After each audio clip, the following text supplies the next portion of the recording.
நேயர்களுக்கு வணக்கம். ஐபிஎல் மாதிரி பெரிய T20 லீக்ல 20 ஓவர்ல 250 ரன் அடிக்கிறது இப்பெல்லாம் நியூ நார்மல் ஆயிடுச்சு. ஆனா 5 கப் அடிச்ச ஒரு டீம் வந்து 190 வந்து சேஸ் பண்ண முடியாம தடுமாறுனதை நம்ம பார்த்தோம். அதுவும் சொந்த கிரவுண்ட்ல. அவங்க கவுஹாத்தியில ராஜஸ்தானை மீட் பண்ண போறாங்க. இன்னைக்கு அந்த மேட்ச் நடக்க போகுது. CSK versus RR. அந்த மேட்சை பத்தி தான் நம்ம இப்ப பேச போறோம். நம்ம கூட பேசுறதுக்காக former state cricketer doctor V Giri sir இருக்காரு. அவர்கிட்ட பேசலாம். சார் வணக்கம். வணக்கம். தோனி வந்து நம்பர் 9 வருது பெரிய கான்ட்ரவர்சியா இருக்கு. எல்லாருமே அதை பத்தி பேசுறாங்க. ஏன் வந்து வராரு? நீங்க கடைசியா வந்து 2 6 அடிக்கிறதுக்காக தான் வந்து நீங்க ஜெயிக்கணும் அப்படின்னு சொல்லிட்டு நாங்க காத்திருக்கணுமா அப்படின்னு சொல்லிட்டு. தோனி கிட்ட நீங்க என்ன எதிர்பார்க்கறீங்க? எனக்கு என்ன எதிர்பார்க்கறாங்க? இல்ல ஜனங்க வந்து நான் சொல்லட்டுமா? ஆ. தர்சனம் அவரு பேட் எடுத்துட்டு உள்ள இறங்கி வரணும், அவ்வளவுதான். அதுதான் எதிர்பார்க்கறாங்க. அதனால என்னாச்சு, அஸ்வின் ஜடேஜா விளையாண்டாக்க 2 பேரும் சீக்கிரம் அவுட் ஆகுங்க, தோனி வரட்டும் அப்படின்றாங்க. இது வந்து not healthy. And but management வந்து ஏன் தோனி எடுக்கிறான்னா, இன்னைக்கு ஒரு நிறைய ட்வீட் வந்திருக்கு. என்னன்னாக்க கேட் கலெக்ஷனுக்காக எடுக்கிறாங்கன்ட்டு ஒரு நிறைய பேர் பேசுறாங்க. நான் I don't agree with that. ஏன்னா தோனி வந்து still good. In my opinion Dhoni is still good as a wicket keeper. Okay, அவரை மிஞ்சத்துக்கு ஆள் கிடையாது. அதனால நான் கண்ணை மூண்டு தோனி செலக்ட் பண்ணுவேன். பேட்ஸ்மேன் வந்து அவரோட ஃபிட்னஸை பொறுத்தது. அவரை கம்பல் பண்ண முடியாது. அவர் வந்து என்னால் 3 ஓவர் 4 ஓவர் மேலே முடியாதுன்னு டிசைட் பண்ணாக்க எஸ். ஏன்னா அவர் வேணும்னா நம்பர் 4 வரக்கூடிய ஆள். அவர் 2011 வேர்ல்டு கப்லேயே நம்பர் 4 இறங்கியிருக்காரு. குவராஜுக்கு முன்னாடி இறங்கியிருக்காரு. அப்புறம் சிஎஸ்கேக்கு மெனி டைம்ஸ் அவர் நம்பர் 4 வந்திருக்காரு. அதனால் அந்த மாதிரி ஆள் அவர். அவருக்கு ஏதோ ப்ராப்ளம் இருக்குது, ஃபிட்னஸ் ப்ராப்ளம் இருக்குது. எஸ்பெஷலி பேட்டிங் ரன் ஓட முடியாது, ஏதோ இருக்குது அவருக்கு. அதனால அவர் வரல. இல்லை, நான் பேட்டிங் வரல. கேளுங்க. ஸோ அவர் வந்து கீப்பிங்கில் வந்து அவ்வளோ அருமையாக பண்ணி ஒரு சைடுக்கு ஃப்ரான்ச்சைஸ்லேயே ஐபிஎல்லே பெஸ்ட் கீப்பர்ன்ற பேர் வாங்குற அளவில் இருக்கார் அவர். நீங்கள் அவரை வந்து முன்னாடி வந்து 10 ஓவர் விளையாடு 15 ஓவர் விளையாடுன்னு நீங்கள் சொன்னாக்க கீப்பிங் போயிடும். அப்புறம் ஏன்னா முதல்ல பேட்டிங் ஆடுறதுனால கீப்பிங்க்கு காலை மடக்க முடியாது.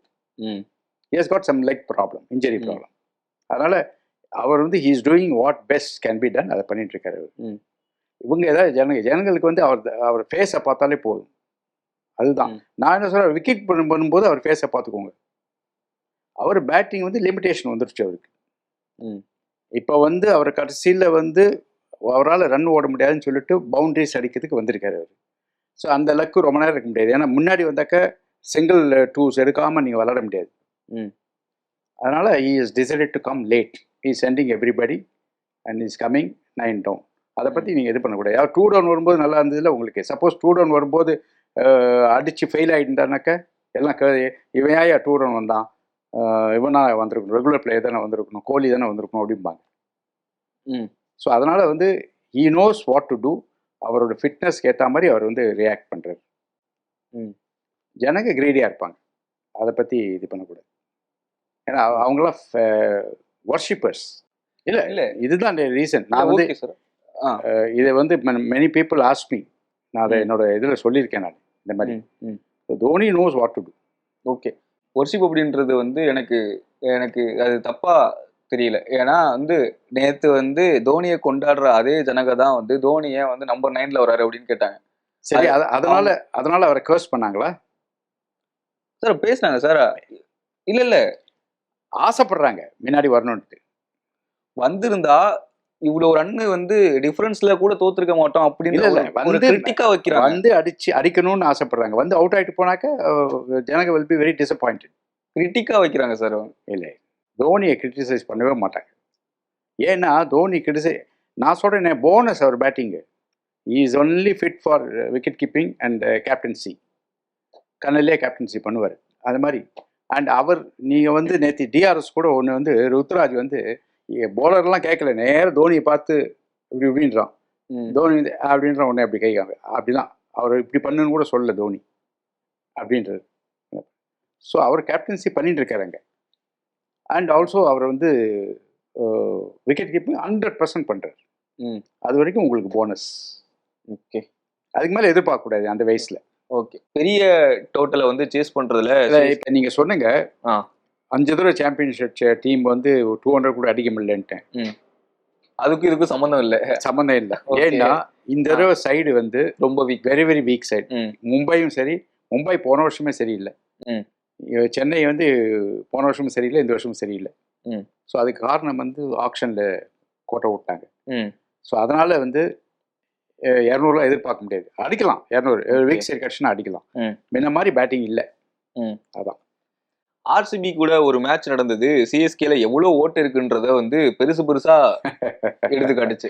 கரெக்ட். உங்களால மிடில் ஆர்டர்ல நல்லா அடிக்க முடியாது, நாங்க அடிச்சாருன்னா உங்களால நல்லா பால் போட முடியாது, உங்ககிட்ட இவ்வளவு சிக்கல் இருக்கு அப்படின்றத பெருசா அது ஒரே வார்த்தை, சிஎஸ்கே எக்ஸ்போஸ்ட். எக்ஸ்போஸ்ட். என்னன்னாக்கா வீக்னஸ் எல்லாம் வெளியே வந்துருச்சு. அதுக்கு காரணம் அதனால வந்து கவர் பண்ணியிருந்தாங்க. என்ன கேட்டாக்க நிறைய வருஷம் வீக்னஸ் இருக்கு.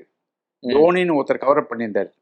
அதனால அவர் என்ன பண்ணுவாரு, திடீர்னு முன்னாடி இறங்கி அதிரி ஆட்டம் ஆடி வின் பண்ணி கொடுப்பாரு.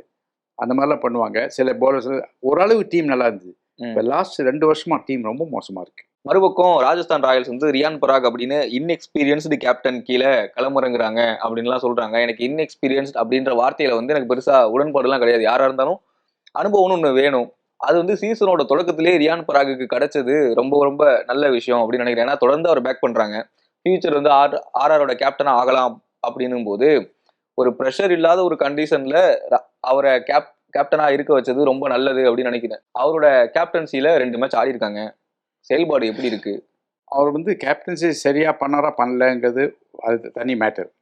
சைடு எப்படி அது பாருங்க, திருப்பி பாருங்க. சிஎஸ்கேக்கு ஈக்குவலா இருக்காங்க அவங்க. இல்ல அதான் சொல்றேன். ஆமா. அதனால ஒரு மட்டமான சொத்த சைடை கொடுத்துட்டு நீ கேப்டன் வந்து சரியாலன்னு எப்படி சொல்ல முடியும்? அதுதான் சொல்றேன். 2 மேட்ச் வந்து தோத்துட்டாங்க அப்படின்னா இன்எக்ஸ்பீரியன்ஸ்டு கேப்டன் கீழே தோத்துட்டாங்க அப்படின்றது சரி கிடையாது. இல்ல ஆர்ஆர் வந்து நல்ல ஸ்குவாட்ல இல்ல, அதனால தோத்துட்டாங்க. அந்த ஸ்பாட்ல வந்து நம்ம கண்டுபிடிக்கலாம் சார். ஒரு மேட்சை வந்து 20 ஓவர் பார்த்தாக்க கண்ணுக்கு எதுக்கு தெரிஞ்சுப்படும் அவன் கேப்டன்சி எப்படி, அவன் கேப்டன்சி நல்லதா கெட்டதான் தெரிஞ்சுப்படும். ஸ்மால் எக்ஸாம்பிள் எப்படின்னாக்க அன்னைக்கு வந்து ரொம்ப மிஸ்டேக் பண்ணாங்க. இப்போ பந்த் எடுத்துக்கோங்க. அன்னைக்கு பந்த் வந்து பயங்கர மிஸ்டேக் பண்ணி டிசி கிட்ட மேட்சை கொடுத்துட்டாரு ஃபர்ஸ்ட் மேட்ச்ல. ஆமா, டிசியும் பயங்கர மிஸ்டேக் பண்ணாங்க. இந்த ஒரு சவுத் ஆப்பிரிக்கன் பேட்ஸ்மேனுக்கு போலிங் கொடுத்தாங்க. ஒரே 28 ரன் அடிச்சு மேட்சே டேர்ன் பண்ற அளவுக்கு வந்துருச்சு. ஆனா இவங்க அதோட மட்டமா ஆடினாங்க. யாரு? எல்எஸ்ஜி. அதனால எல்எஸ்ஜி லாஸ்ட். ஸோ அதுதான் இந்த கேப்டன்சி இது ஆப்வியஸா தெரியுது. பந்த் மிஸ்டேக் பண்ணாங்க, அக்ஷர் பட்டேல் மிஸ்டேக் பண்ணாங்க, அந்த மாதிரி இருந்தது. ஸோ இதில் வந்து டெஃபினட்டாக வந்து Parag Samson not a good captain என்னை பொறுத்த வரைக்கும். ஏன்னா சாம்சன் போன வருஷம்லாம் பயங்கர மிஸ்டேக் பண்ணியிருக்காரு அவர். பட் பராக் வந்து ஒன்றுமே கிடையாது. அவருக்கு என்ன எக்ஸ்பீரியன்ஸ் இருக்குன்னு எனக்கு தெரியல. ரெண்டாவது வந்து இவ்வளோ பெரிய ஐபிஎல் டீமை வந்து அவர் கேப்டன் பண்ணுறது கொஞ்சம் கூட எக்ஸ்பீரியன்ஸ்லாம் பண்ணுறது சரி வராது. And we cannot blame him because is only stopgap captain. அவர் வந்து ரெகுலராக கேப்டன் அப்பாயின்ட் பண்ணல.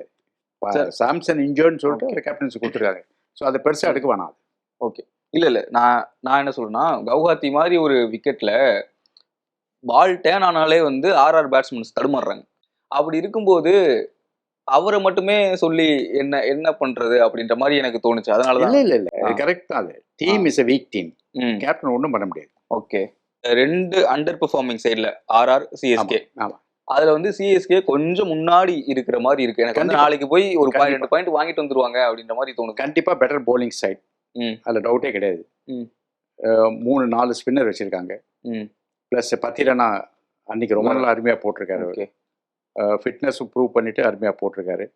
அண்ட் நூர், அஸ்வின், ஜடேஜா 3 பேரும் top class spinner, supported by Rachin Ravindra.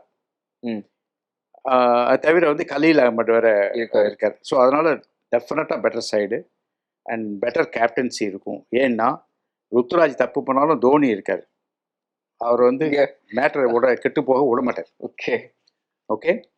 Dhoni வந்து நீங்களாம் கேப்டன் பண்ணலன்னு நினச்சிப்பாங்க. நான் அவரை பற்றி நல்லா தெரியும். கண்ணிலேயே பண்ணுவார் கேப்டன்ஸ். நம்ம பேசியிருந்தோம் வந்து சென்னை ஸ்பின்னர்ஸ்க்கு அகேன்ஸ்டா ஆர்சிபியோட ரஜத் படிதார் வந்து ஒரு குரூஷலா இருப்பாரு, அடி நடிக்க போறாரு. ரஜத் படிதார் பத்தி கேப்டன்சி பத்தி சொல்லணும். நான் சொல்லிட்டேன் ஏற்கனவே, உங்களுக்கு ஞாபகம் இருக்கான்னு தெரியல. சொல்லுங்க. அன்னைக்கு 2 பார்த்தேன் கேப்டன்சி ரொம்ப அருமையா பண்ணாரு. அவர் கோலியோ யாரும் ஹெல்ப் பண்ணல. ஏன்னா கோலி வந்து இந்த ஐலெல்லாம் கேப்டன்சி பண்ண தெரியாது அவருக்கு. அவர் அப்படியே ஆவேசமாக அதாவது கத்திட்டு குதிச்சுட்டு இருப்பார், அவ்வளோதான். பட் இவர் என்ன பண்ணார், அஸ்வின் வந்த உடனே ஒரு ஆமா. ஷார்ட் விக்கெட் கொண்டு வந்தார். அது ரொம்ப கிளவர் மூவ். நான் ரொம்ப நாளாக சொல்லிட்டு இருக்கேன் அஸ்வினுக்கு அந்த இடத்துல கேட்ச் போகுதுன்ட்டு. எங்கள் ஃப்ரெண்ட்ஸ்கிட்ட சொல்லிட்டு இருக்கேன். அங்கே நான் போலிங் போட்டாக்க அஸ்வினுக்கு அந்த இடத்துல ஆளை வச்சு கேட்ச் பிடிப்பேன்னு சொல்லியிருந்தேன் நான். அதை அப்படியே பண்ணார் அவர். அஃப்கோர்ஸ் அஸ்வின் வந்து அதுக்கு முன்னாடி அவுட் ஆகிட்டார். பட் அந்த திங்கிங் இருக்கணும், அஸ்வின் ஹோம் ஒர்க், அஸ்வினுக்கு இந்த இடத்துல கேட்ச் வரும், இங்கே ஆள் நிற்க வைக்கணும், அது கேப்டன்சி. ஓகே, அது மாதிரி சில இம்பார்ட்டன்ட் திங். அதே மாதிரி நம்ம சிவம் துபே பேட்டிங் வந்த உடனே ஸ்பின்னரை கட் பண்ணிட்டு யாஷ் தயாலை கொண்டு வந்தார். That is clever captaincy. ஏன்னா அந்த ஹோம் ஒர்க் பண்ணி அதை ஞாபகம் வச்சுட்டு பண்ணணும், இம்ப்ளிமெண்ட் பண்ணணும், அவ்வளோதான். ஸோ ரஜத் படிடார் இப்போ இருக்கிறதுக்குள்ள நல்லா பண்ணுறாரு கேப்டன்சி. ஸ்பின்னர்ஸை ரியான் பராக் வந்து டேக் ஆன் பண்ணுவார் அப்படின்னு எனக்கு இன்ஸ்டிங் சொல்லுது. ஏன்னா ரஜத் படிதார் வந்து அதை பண்ணி காட்டினார். ரியான் பராக் வந்து ஸ்பின்னர்ஸ்க்கு அகேன்ஸ்டாக நல்ல ஆடக்கூடிய ஒரு ஆள். லாஸ்ட் சீசனில் 2024 ரியான் பராக் வந்து மிடில் ஓவரில் ஸ்பின்னர்ஸை டேக் ஆன் பண்ண முக்கியமான பிளேயரில் அவரும் ஒருத்தர். ஆவரேஜ் வந்து 91 பாயிண்ட் சம்திங் இருக்குது ஸ்பின்னர்ஸுக்கு அகேன்ஸ்டாக மட்டும். அப்படி இருக்கும்போது நாளைக்கு வந்து கவுஹாத்திலையும் நம்ம ஊர் ஸ்பின்னர்ஸ் அடி வாங்குவாங்க அப்படின்னு தோணுது. நம்ம ஊர் ஸ்பின்னர் அடி வாங்குறது வந்து சான்சஸ் ஆர் கம்மி. ஓகே, ஏன்னா ராஜஸ்தானில் பேட்டிங்கில் வந்து ரியான் பராக நீங்கள் அடிப்பாடு சொல்கிறீங்க, ஒரு ஆள் இருந்தால் போதாது. ஓகே, 2-3 பேர் பேட்டிங் அடிக்கணும். இல்லைன்னா ஒரு ஆள் வந்து ஒரு சைடில் உட்காந்து வச்சுருவாங்க, அப்படியே ஒரு ரன் கொடுத்து, அது ஒரு டாக்டிக்ஸ் இருக்குது. ரஜத் இவன் வந்து ரியான் பராக் நல்லா இப்போ நிக்கோலஸ் பூரான் இருக்கான்னு வச்சுக்கோங்க. ரியான் பராக் விட்ருங்க, அவர் ஃபார்ம் இருக்கா இல்லையான்னு தெரியல. நிக்கோலஸ் பூரான் வந்து இன்னைக்கு டேட்டில் வந்து போலரே பயப்படுவான் அவனு. ஸோ நான் இப்போ நிக்கோலஸ் பூரான் போலிங் போடுறேன் என்னன்னாக்க, ஒரு ரன் கொடுத்து அவரை இந்த எண்டு வச்சுக்குவேன். அவருக்கு ஒரு ஃபுல் டாஸோ லூஸ் பாலோ போட்டு ஒரு ரன் அடிக்கிற மாதிரி, ஃபீல்டர் இருக்கிற இடத்துல அடிக்கிற மாதிரி பண்ணிவிட்டு அவரை இந்த நான் ஸ்ட்ரைக்கர் எண்டு கொண்டு வந்துடுவேன். மீதி 5 பால் அந்த அடுத்த பேட்ஸ்மேன் நான் அட்டாக் பண்ணுவேன்.